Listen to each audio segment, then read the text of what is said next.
Forever Fest is getting to know the artists beyond the stage through one-on-one interviews leading up to the event, giving each artist a chance to share their story and what they bring to the community before we all come together on October 23rd. All right, we live.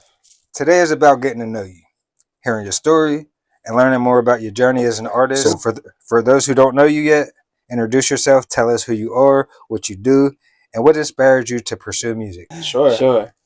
Yeah, it's T. Can't forget the dough. I'm an entrepreneur, content creator, athlete, and what motivates me to pursue music is the way that it makes me feel. I feel as though music, people will go after a music dream, right? And what is that dream? Like, oh, I want to go and I want to make the money. And at first, when I was a young kid, that's really what I wanted to do, was I want to make money doing music. And I'm not saying I haven't made money during doing music, but when it comes to it, I really want to motivate people. And as I grow older, I feel as though I mature more and I understand as I get older. But I would say the biggest thing that motivates me is just being here, grateful. You know, you don't know how long you really have on this earth, because it can go like that. So my thing is, I was in a pretty bad car accident about a year ago. So ever since that accident, I'm kind of like, wow, like I almost died for real. Like I need to go and chase this now. There's no slowing down now. And it's like, whether people support me or not, I had to realize, you know, you have to be the one that has to go out and make it happen. Because if people aren't going to do it for you, you got to do it for yourself. And that's why I love music. All right. So you said you're an entrepreneur. Before everything, how does that mindset influence your music, your decisions, and the way you're building TDough the official? I appreciate that. So being an entrepreneur, I think every person in music is an entrepreneur already. Would you agree? Okay, of course. 100%, right? Because you have to perform, you have to, merch, venues, market yourself, essentially. Networking, right? Market yourself. Don't even get me started with features. That's a whole. We were talking about before the cameras were on. We talked about having pitfalls in life, and I've been scammed on features before too. And realizing too, as like entrepreneur, you got to understand calculating risk and understanding. Excuse me. What's a good risk? Like, I could go for this investment, but if this investment doesn't bring back ROI, return on investment, what's the point, right? And that's something as an entrepreneur that you combine with music, it becomes much more clear. I think being an entrepreneur really helps me with music because I have my own businesses that I run off music, and I make real income from it, and I'm very grateful and thankful for that. And if I wasn't an entrepreneur, I don't think I would still be in music. And I hate to say that, because in order to be in music, you got to understand it's a privilege, to be able to have time to go and shoot music videos, go on social media, post, that's a privilege. There's people that have to, and I used to work a job where I was working 60, 80 hours a week because I had to just pay rent. And, in order to, entrepreneur also will shift the way you think. Because, people would think your time equals money. And entrepreneurs understand that time is important, but it's the value you bring. I'll never forget when my other buddy, he's in real estate. He told me he made $300,000 in one day because he sold a house. And obviously there's taxes and all of that. But when he told me that all he had to do was sign a paper and he could make $300,000 in a second, like that really flipped my mind on, oh my goodness, I'm over here working 60, 80 hours a week when it's something that, now I'm not saying it's easy. Don't get me confused there, but it's possible. It's possible. And that's something that really influences the way I take music, is because I think about music now with the entrepreneurial mind instead of the way I used to think about it, was this, oh, this is a fantasy. Oh, I can do this, I can do that. But then understanding real costs, gas, transportation, studio equipment, studio time, right? These are all variables that add up and they accumulate over time. And if you don't have an entrepreneurial mindset, you're going to go broke pretty quick in music. Oh, no, definitely. Yeah. You also said that you had to help maintain your family from a young age. After Sure. Your father went to prison while watching your best friend get locked up for a body.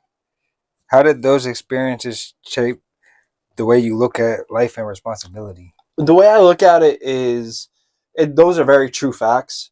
But going through it, it's kind of like, wow, like I went through that. You know, I don't even think about it because you have that, like you hear it because from a third person point of view, that sounds terrible. But then I look back at my life, I'm like, oh no, like that's literally like what I had to go through. And I think it taught me a lot about self autonomy and being able to take care of myself regardless if someone is here or not. And being, I'm an only child as well. I love my family, and but being and my dad was very present in my life. I don't know, he made some mistakes, and that's in the past, and I don't really want to harp on that too much. But pretty much what I have to say too, but with that is yeah. So being autonomous, being an only child, it taught me a lot about how, and this is really unfortunate, you really have to be your own advocate. Kind of like what I was just talking about, the entrepreneurial in music. Yeah, sure. No one's going to have your back. No one's coming to save you. There's communities, there's people out there that want to support, and that's great. But in all reality, being a grown man, being a grown woman, it doesn't just stop at man. There's a lot of single mothers out there that have to take care, not just of themselves, but their children. And when you understand that there's not this magic, gifts just going to drop out of the sky and everything's going to be okay one day. And even with prayer without action, Yeah. there's nothing. Like, I mean, anybody could try your shoes on, but Mhm. they can't walk for you. You know what I mean? Mhm. So I understand it. Like, I believe in that as well. Like, I'm not just going to lead somebody to the water. I'm going to teach them how to fish too, because you got to be able to do it for yourself. And I'm not fighting with you unless you're fighting for yourself. 100%. And so what you just said there, faith without works is dead.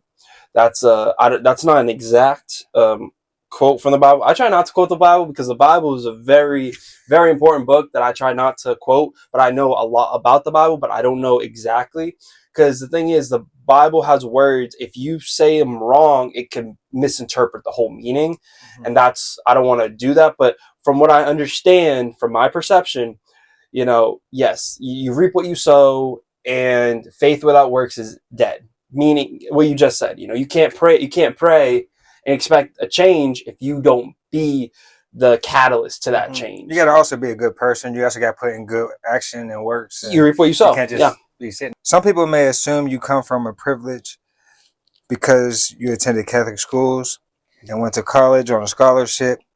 What do people misunderstand about everything you had to work through and get to where you were? 100%. So I feel as though that obviously on my social media, I definitely, broadcast. I live this rich lifestyle, and in all truth be told, I'm not much different from anyone else. I'm a really good job. I do a really good job of telling a story. I do a really good job of putting it out there, because what people don't understand is they see my skin, they see I'm white, they see my glasses. I wear some nice clothes, very thankful and grateful God I'm able to afford these clothes. But before any of this, I was really, really poor.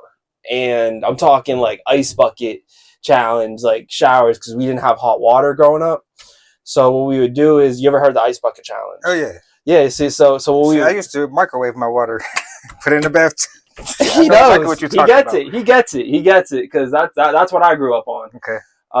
So when people see me, they think oh well, why is he's white? Why is he rapping? And whether I'm white, black, Asian, there's definitely, I definitely think that I understand it. I understand where the hate comes from. Mm-hmm. I get it, but people will label me, oh, he's just another Slim Shady. He's just another Eminem. He's another Slim Jesus. That's the one I get. Dude, I'm TDough. I'm my own person. You know what I'm saying? I mean, no, you can't compare me. TDough and Officer. Yeah. I called you Mabu on the one because I'm like, bro, I was just trying to. But that's generalization. That's nothing against me. That's nothing against. Yeah.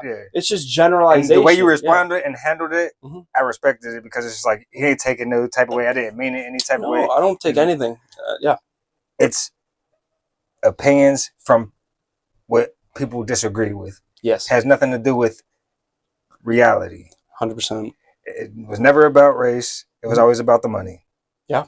And the people in power take advantage of people with your color, mm-hmm. no different than they take advantage of people of my color. Propaganda. That's Yeah. Divide and conquer is a real thing, and they would want us and expect it because it keeps their illusion reality. Like, I mean, they know what they're doing. You know, they know exactly and if I could just say something on that real quick too, you know, divide and conquer, what you just said, right? That's why they have two parties, a bipartisan system. It's meant to split and divide, because if there was one party, now I'm not saying I'm socialist, I'm not saying I'm communist, I'm not saying any of that, but all I'm saying is if there was one team, there wouldn't be two teams, so there wouldn't be a disagreement on how views are portrayed. And I do think I'm an independent. I don't sway Republican. I don't sway Democrat, because here's the thing. I don't fall for it. I don't fall for it. I don't lean anyway. I am simply, you have a mind of your own. I got a mind of my own. I don't want to be for this party. I don't want to be for that party. I'm my own party. It don't make no sense if you think about it anyway, because we're not a part of either party. That part. If you really think about it. 100%. The party isn't for any of us, and I feel like if people was to really vote for something, I feel like the people really need a voice, and they don't give us that. 100%. No, so, it's yeah. Oh yeah. So it's definitely a lot going into it, but we're gonna keep this about. Yeah. No, I know. This is about you. We ain't talking about the politics. You know, definitely good conversation. We could always sit down and chat. Oh, definitely cool people.